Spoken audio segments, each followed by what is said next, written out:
নাই, এবং তার চেহারাটা মানুষের গুনাহ দেখে সে তার চেহারাটা বিবর্ণ হয় নাই, তাকে সহ এই শহরটা উল্টে দাও।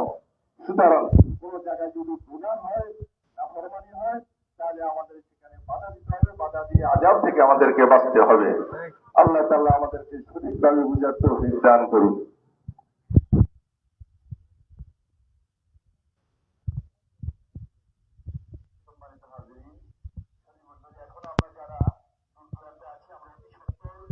ময়দানে কাতারে জায়গা নিয়ে নিই।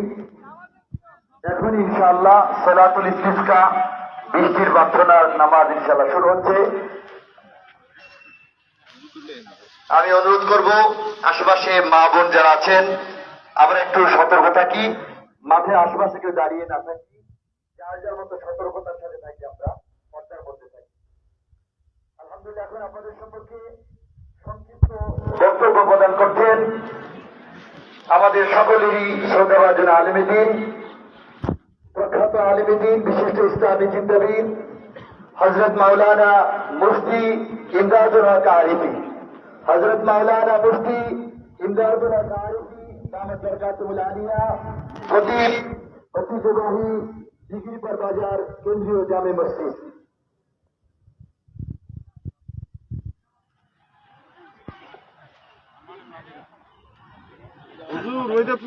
আলহামদুলিল্লাহ, বাইরে একটু কষ্ট হচ্ছে আপনাদের, এটা আমরা সবাই আজকের দিনের জন্য একটু মেনে নিই।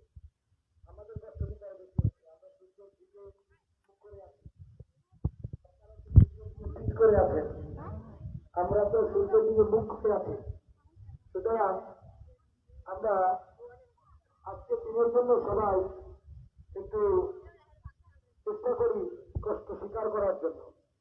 কিন্তু এতবার বলার পরেও আমার অনেক ভাইরা তারা ছায়া থাকতে পারে নাই, তারা কোন বৃষ্টির নামাজ পড়ার জন্য আসছে আমার বুঝে আসে না। হ্যাঁ, তারা যে কেমন বৃষ্টির নামাজ পড়ার জন্য আসছে আমার বুঝে আসে না।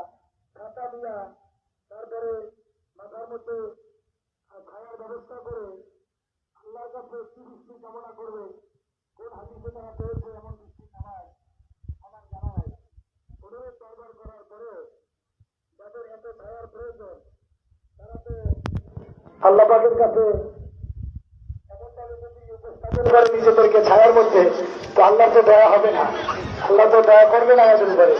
যখন আমরা বেশি কষ্ট করব তখন আল্লাহর দয়া হবে। আমার বান্দারা রোদের মধ্যে এত কষ্ট করতেছে, একদিকে ঘাম ঝরছে আর একদিকে চোখের পানি ঝরছে, তখন আল্লাহ পাকের দয়া হবে, ঠিক না ভাই? তখন আল্লাহর দয়া আসবে যে আমার আদরের বান্দারা একদিকে শরীরের ঘাম ঝরাইতেছে আর একদিকে চোখের পানি ঝরাইতেছে, ওদের উপরে আর রাগ করে থাকা যায় না, ওরা যা চায় আমি দিয়ে নেই, ঠিক কিনা ভাই? এটা আসলে এক একটা নামাজের এক একটা মাহাত্ম্য থাকে, এক একটা নামাজের এক একটা বৈশিষ্ট্য থাকে।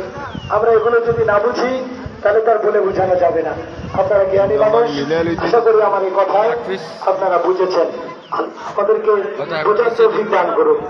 যারা এখানে এলোমেলো দাঁড়িয়ে আছেন, কাতার সোজা করে বসে পড়েন। ভাই দাঁড়িয়ে আছেন কেন? আপনারা দাঁড়িয়ে আছেন কেন ভাই? বসে যান। আমাদের উত্তর দিকে অনেক জায়গা আছে, উত্তর পাশে অনেক জায়গা আছে, কাতারগুলো উত্তর দিকে পূরণ করুন, কাতারগুলো উত্তর দিকে পুরা করুন ভাই, কাতারগুলো উত্তর দিকে পুরা করুন। দক্ষিণ দিকে কাতার শুধু না বাড়াইয়া উত্তর দিকে প্রত্যেকটা কাতার পুরা করেন। আমার কথা যদি আপনারা শোনেন তাহলে এটা আমল করেন, উত্তর দিকে কাতারগুলো পুরা করুন। আমরা আর কয়েক মিনিটের মধ্যেই নামাজ পড়বো। নামাজের কিছু নিয়ম আমি আপনাদেরকে শুধু বলে দিব, একটু কষ্ট হলেও আপনার আল্লাহর হস্তে, উম্মার স্বার্থে, দেশের স্বার্থে, মুসলমানদের স্বার্থে, মানুষের স্বার্থে, হাইওয়ান জানোয়ারদের স্বার্থে আল্লাহ পাকের দয়া পাওয়ার জন্য আজকে আমরা একটু কষ্ট করার জন্য সবাই তৈরি আছেন ইনশাআল্লাহ। আল্লাহ কবুল করুক।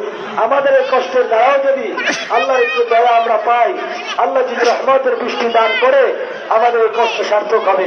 আমরা তো কষ্ট করার জন্যই এসেছি, এর চেয়ে বেশি কষ্ট আমরা প্রতিদিন করতেছি।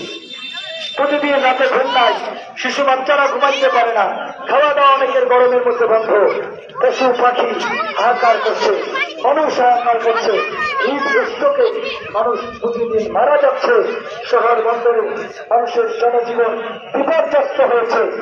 নেত্রকোনা, ময়মনসিংহ, উত্তরবঙ্গে ফসলি জমি ফেটে চৌচির হয়ে গেছে, পানির ব্যবস্থায় ফসলগুলো চিটা হয়ে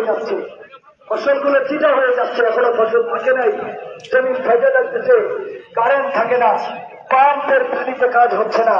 সুতরাং এমন সারা দেশব্যাপী, সারা পৃথিবীব্যাপী এমন দুরবস্থার থেকে আল্লাহর দয়া পাওয়ার জন্য আমাদের কষ্ট করা, এটা আমি মনে করি একেবারেই তুচ্ছ ব্যাপার।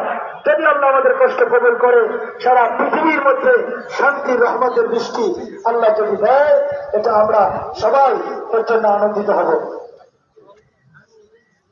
ভাই শোনেন, আজকের এই ভিডিও যদি আপনারা করেন, আজকের নামাজ তো দেখানোর জন্য না, আমি দুঃখ লাগে। আমরা আজকে আল্লাহর দয়া পাওয়ার জন্য আসছি। শুরুতে বলছিলাম আল্লাহর নবী এসেছেন ছিন্ন ভিন্ন কাপড় পরে, পুরাতন কাপড় পরে, ফকিরি ভেসে। আজকে সাজার দিন নয়। এই আমার আজকে কোন আতর কাতর কিছুই নেই নাই। আমার বিবির সাথে পরামর্শ করছিলাম যে এর যে ময়লা কাপড় তো নাই, আলহামদুলিল্লাহ, জীবনের প্রথম ইস্তেখারের নামাজ আদায় করতে আসছি। বৃষ্টির জন্য নামাজ আদায়, আগে কখনো এভাবে নামাজ আদায় করা হয় নাই। আসে। সুতরাং আজকে যদি আপনারা ভিডিও করেন, এটা নিয়ে যদি ফেসবুক